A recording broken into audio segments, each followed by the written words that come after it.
اس وقت آپ میدان میں ہیں ملک ہندوستان میں. اگر اس بل کے خلاف سب سے زیادہ جس جماعت نے بڑھ چڑھ کر حصہ لیا ہے اس جماعت کا نام آل انڈیا مجلس اتحاد المسلمین. وہیں پر دوسری جماعتیں بھی بڑھ چڑھ کر کام کر رہی, لیکن اس امت کو اگر کسی نے بیدار کیا ہے تو بیرسٹر اسد الدین اویسی صاحب نے بیدار کیا ہے, ورنہ 90% لوگ نہیں جانتے تھے کہ وقت کیا ہے اور کیا قانون بنا.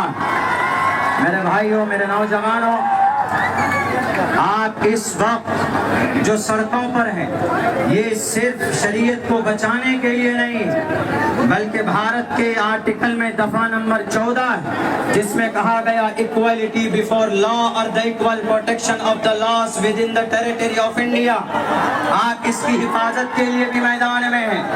آرٹیکل نمبر 25 آپ اس کی حفاظت کے لیے بھی میدان میں ہیں. Article number 15 prohibition of discrimination on grounds of religion. اس زمین پر سب سے بڑا اگر دھرم ملک ہندوستان میں کوئی دھرم ہے تو وہ بھارت کا سمویدھان بھارت کا دھرم ہے. اسی لیے کرسی پر بیٹھنے والے پرائم منسٹر صاحب سے کہنا چاہتے کہ آپ دھرم کے نام پر کوئی قانون بنائیں گے, آپ اگر ذات کے نام پر کوئی قانون بنائیں گے تو بھارت کا سمویدھان اس کی پرمیشن آپ کو نہیں دیتا ہے. اس لیے کہ آرٹیکل نمبر 15 میں لکھا ہے prohibition of discrimination on grounds of religion. ٹوپی اور داڑھی دیکھ کر کوئی قانون نہیں بنے گا. یہ دیش چلے گا تو بھارت کے سمویدھان سے چلے گا جو اس دیش کا قانون ہے, اس دیش کا دھرم ہے. اور آپ اگر یہ سمجھتے ہو کہ بھئی یہ بزدل قوم ہے, یہ کچھ کرنا نہیں جانتی ہے تو سن لیجئے. 2 منٹ میں اپنی بات پوری کرتا ہوں. اس مٹی کو بچانے کے لیے سب سے پہلے میدان میں 1755 کے اندر اگر کوئی تھا تو یہی قوم علی وردی خان تھا.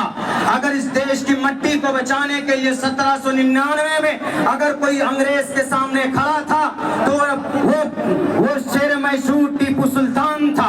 1831 میں سر پہ کفن باندھ کر اگر اس مٹی کو بچانے کے لیے کوئی میدان میں تھے تو اسی قوم کے لوگ سید احمد شہید بریلوی تھے 1757 کے اندر. اور جناب 1919 میں جلیانوالہ باغ میں ہمارے لوگوں نے قربانی دی.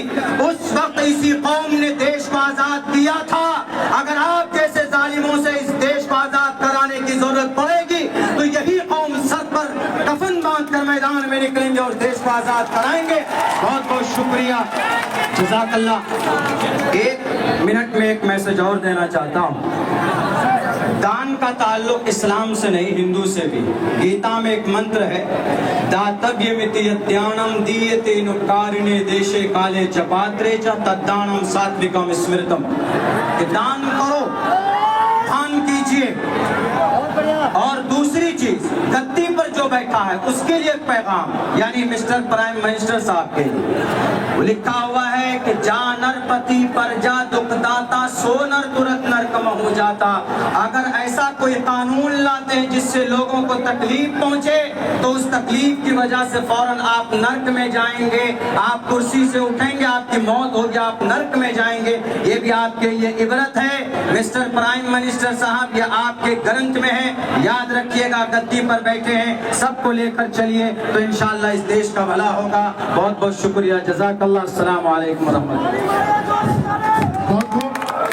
آج میں اسی کے ساتھ ہمارے چیئرمین پرتیندھی جناب سب آغاز صاحب کو آواز دوں گا کہ آپ آئیے اپنے